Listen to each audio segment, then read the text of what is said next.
Moving on to the offensive line, a polarizing group, a group that received a lot of criticism at the beginning of the year. I don't know your opinions on them at the beginning of the year. I personally believe that this was going to be a top 16 unit after what I saw in training camp, just because I thought they'd develop. What's been your evaluation thus far? They've been everything that I thought they were going to be. Yeah. I thought that Aaron Banks was going to be just fine at left guard. I know I heard earlier today where John Lynch had some questions about it or some concerns, but I thought he was going to be really good based off of everything I saw in his film during college, and then what I was seeing from him during training camp, especially when he had the starting left tackle next to him, which wasn't very often throughout much of camp.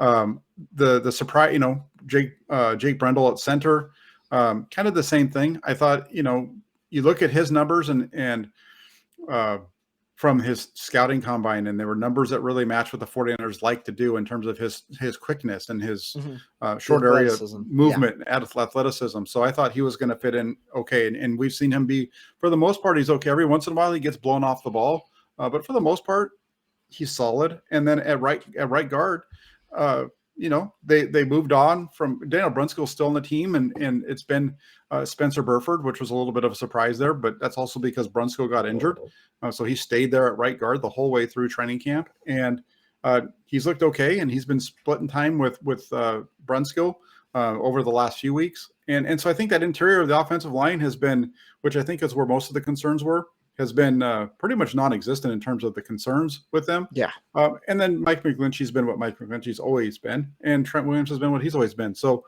overall, I give him a B. The other thing, too, with this offensive line, the 49ers quarterbacks, say what you want about all these guys individually, the 49ers quarterbacks have been pressured the fourth least in the NFL through the first 8 weeks of the season. It's like 16.4% of the time they drop back. So I think this might even be tied for third right in that, or fourth. I don't know what the number. Anyways, they're up at the top. And then in the run game, I know that I gave them a C for the running backs, but even in the run game, they're a little higher than they were last year. They were at 4.5 yards per carry last season. Through the first 8 weeks, they're at 4.7. Yeah. And it's amazing how it improves when you get a top quality running back behind you.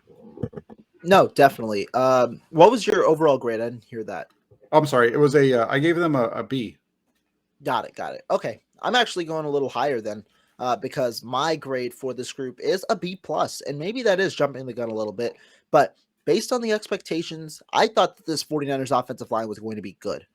They've been good thus far, regardless of what you want to say. Everybody sees the one clip maybe of Jake Brendel getting pushed, the one clip of McGlinchey getting pushed, and those two have been inconsistent at times for the 49ers, but I think the interior offensive line has been much better than many anticipated, especially at the guard position. Burford has settled in after, a little bit of inconsistencies requiring him to be shuffled in and out. Didn't like that move. But Banks has been solid all year. He's the second best offensive lineman on the team behind Trent Williams. And even Williams has gone through his sort of rough patches at times, but he's Trent Williams. He's going to be fine, and he looked fine in this past week. 49ers have been able to kind of gain that consistency, and the biggest question was cohesion. Could they gain the cohesion over the entirety of the year, and how quickly could they do it? I've been impressed by them. I think they've done very well compared to expectation in pass protection, and have been right where I believe that they would be in run blocking. So those are the two things. I think the 49ers overall, while there have been some execution woes, have been able to create enough holes in the running game. And I'm not going to discount 4 good performances when one person one person's bad play blows up a running play. So to me, that's why that grade is at a B plus, because I think the individual performances have done well. Sometimes you've seen it as a unit, because one person doesn't do well on a certain play, that it falls apart. But I've liked what I've seen from the 49ers offensive line, and I don't think they're a reason why the 49ers have lost games this year. I don't. Yeah, I think. Well, no, I don't think it's. I don't think they're the only reason. And we'll get into that when we get into the coaches. I think because they've been pretty good in their blocking. I think if you wanted to blame stuff on them, then you could blame some of the penalties, right? I mean, because they have been part. The Farmers offense is one of the eighth most penalized team in the NFL. Okay, on the offensive side of the ball, they're tied for 8th worst.